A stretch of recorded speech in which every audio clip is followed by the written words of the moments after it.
Hello friends, good afternoon. আশা করি তোমরা সবাই খুব ভালো আছো এবং আমিও ভীষণ ভালো আছি।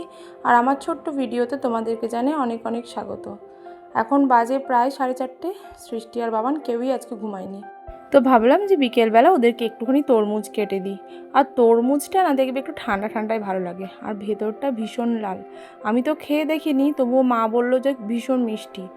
তো যাই হোক, এখন পুরো তরমুজটা কাটবো না, কারণ বাবান খাবে আর মা খাবে, তার জন্য যেটুকুনি দরকার সেটুকুনি কেটে নেব।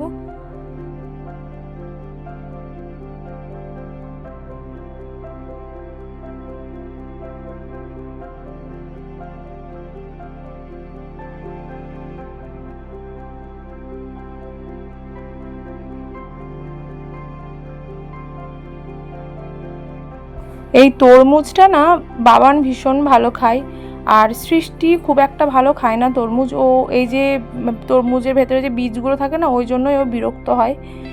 সিজনাল ফল অবশ্যই বাচ্চাদের খাওয়ানো উচিত। তো ওইদিকে ওদের খাইয়েটা মানে দিয়ে দিলাম। এবার আমি কয়েকটা বাসন ছিল মেজে নেব। প্রতিদিন খাওয়ার পরেই মেজে নেওয়া হয়, কিন্তু আজকে আমি আর লাঞ্চ করিনি, যার জন্য বাসনও মাজিনি, রেখে দিয়েছিলাম। তো এখন বাসন টাসন মেজে নিয়ে সিঙ্ক পরিষ্কার করে তারপরে বাবানকে আর সৃষ্টিকে রেডি করাবো। তো এই দেখো, আমার এদিকে সব পরিষ্কার করা হয়ে গেছে, আর ওইদিকে অর্ধেক কাটা তরমুজটাও রেখে দিয়েছি। তার সাথে তারপরেই রেডি হয়ে 5টার দিকে বেরিয়ে গেছি। সৃষ্টিকে একদম ক্যারাটে ড্রেস পরে রেডি করে মানে নিয়ে চলে এসেছি। আর আমি এসেছি একটু স্কোয়ার ফিল্ডে। ওই যে দেখছো বাচ্চারা রেড কালারের টি শার্ট পরে দৌড়াচ্ছে, তো এখানে বাবানকে আমি ফুটবলে ভর্তি করতে নিয়ে এসেছি। ও ক্লাস 6 থেকে আমাকে আর ওর পাপাকে বলে যাচ্ছে আমাকে ফুটবলে ভর্তি করো ভর্তি করো। আর আমাদের এখানে যেহেতু সেরকম মাঠ নেই বা খেলার মতো কেউ নেই বলে ওকে আমাদের পাড়াতে পাঠানো হয় না। তো এবার ওর ইচ্ছেটাকে দাম দেওয়া হলো, ঠিক আছে খেলুক।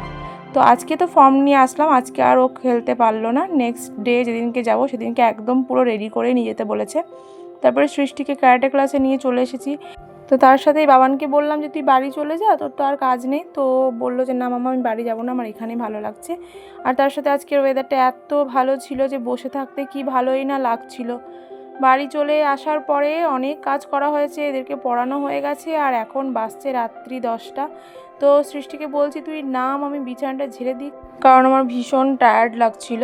তো যাই হোক, শেষমেশ শুনলো আর খেলনাটা দিয়ে দিল, আমি নামিয়ে দিলাম। আর প্রতিটা বাঙালি বাড়িতে এরকম একটা করে ঝাঁটা থাকে বিছানা ঝাড়ার জন্য, আমাদের বাড়িতেও আছে।